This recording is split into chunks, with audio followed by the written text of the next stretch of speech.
have a 2017 Chevy Silverado with a 5.3 liter. The starter's acting up, it's intermittently clicking, and so we're going to replace it before it goes totally out. First thing you need to do is open up your hood, disconnect your negative battery cable, 10 millimeter, loosen it up, twist the cable back and forth, and pull it off. Okay, make sure you pick it up and push it off to the side somewhere so it doesn't flip back up and connect. All right. Here's my starter that I got from Amazon. I called the dealer, I got the part number, and that way I got the right one, and it was $100 cheaper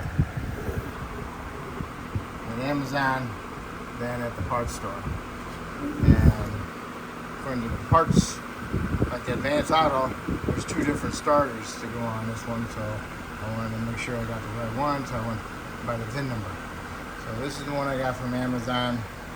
It doesn't come up as this number on Amazon, so you have to punch in the number itself. Next thing you need to do is jack it up, support it properly, and go underneath. And the starter's on the right side of the engine on the bottom, and it's right there, right here. All right, so solenoid wire with a little thingy, you gotta twist it, pull it off of there. Sometimes this little plastic piece comes with it because it's just held on with staples and they rust. And then here's your solenoid wire. You gotta figure out where the little connector's at so you can push in a little tab and pull it off. It's facing the front, so I'll need to push in the tab and pull it. And then right above it is the terminal for the battery. So you want to get those 2 off, and then you got your 2 bolts for the starter, one here and one there. And sometimes you have to take this plastic shield loose, which has a 10 millimeter right there. I'm going to try pushing it back and leaving the plastic in there first though.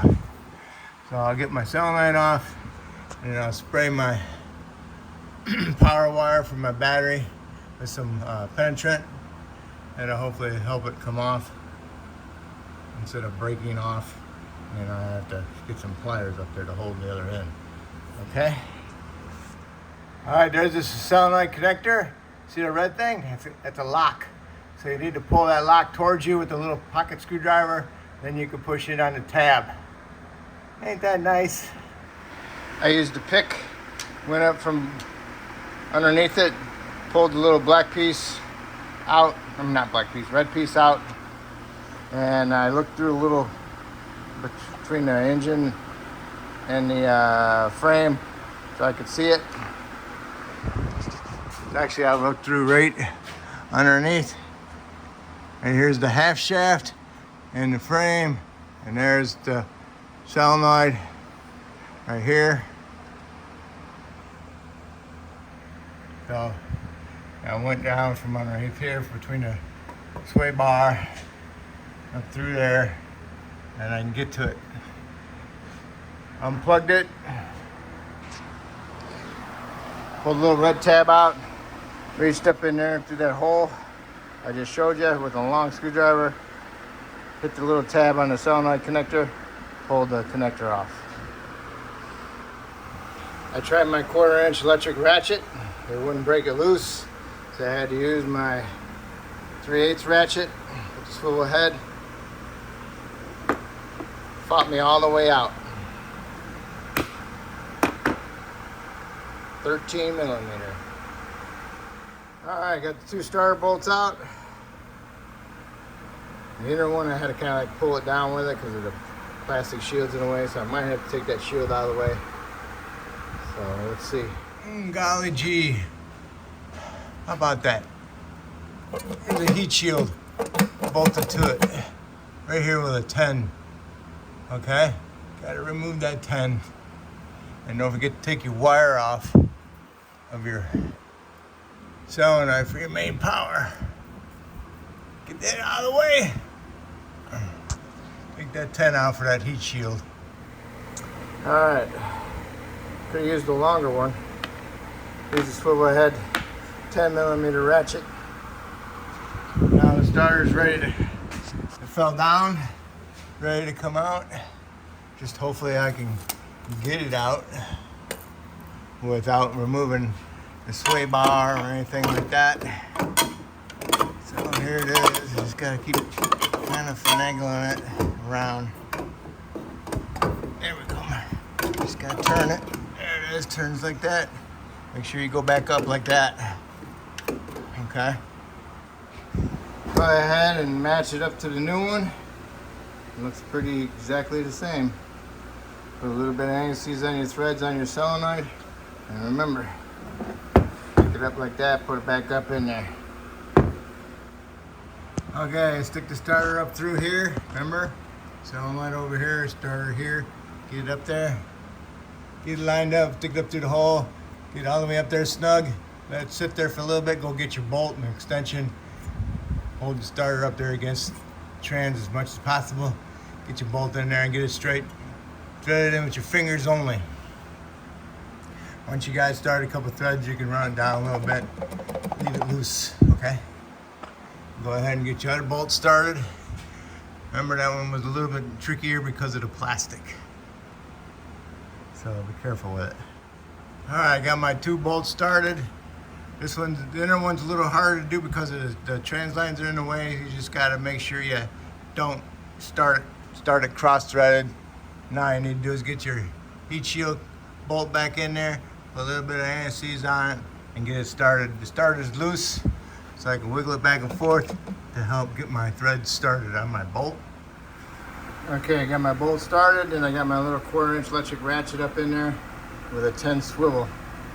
Snugged it up. And now I can go ahead and snug up my starter bolts and torque them. All right, got your starter torqued to 25 to 30 foot-pounds. Go ahead and put your connector on there for your power. Connector per terminal. And as you tighten your nut up, they didn't give me a new nut. I had to use the old one.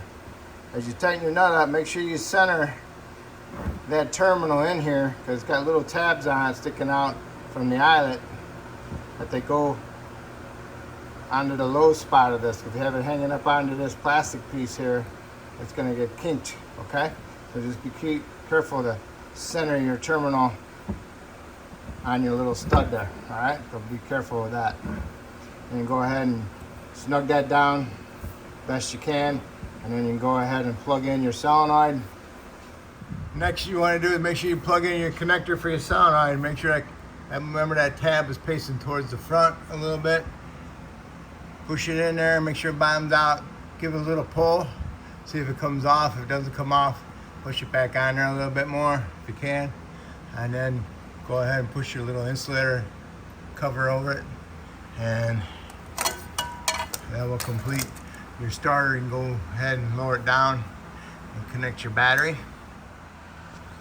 All right, you got the vehicle lowered down to the ground. Go ahead and clean off your battery terminals with a little wire brush, and then spread open your negative cable with a screwdriver a little bit, and put it on there and tap it down a little bit, and then you can go ahead and tighten up your nut. 10mm. Make sure you hold on to the cable because it will turn, and make sure that it's bottomed out. I've seen a lot of people put the cables on the top of the terminal, and the cable is actually over the terminal of the battery, and you don't get a good tightness on it that way. So make sure it's down low as possible, and go ahead and snug up your 10mm bolt nut on your negative cable. Okay, so now we're ready to go ahead and start it and see how everything sounds. If it sounds good, engaging, then you're all set. So let's give it a shot.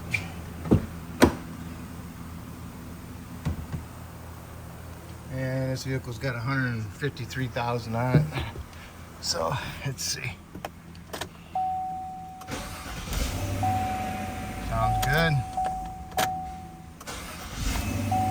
Sounds good. All right, so hopefully I helped you out with this video, and hopefully you can help me out by subscribing to me And I appreciate it, and good luck.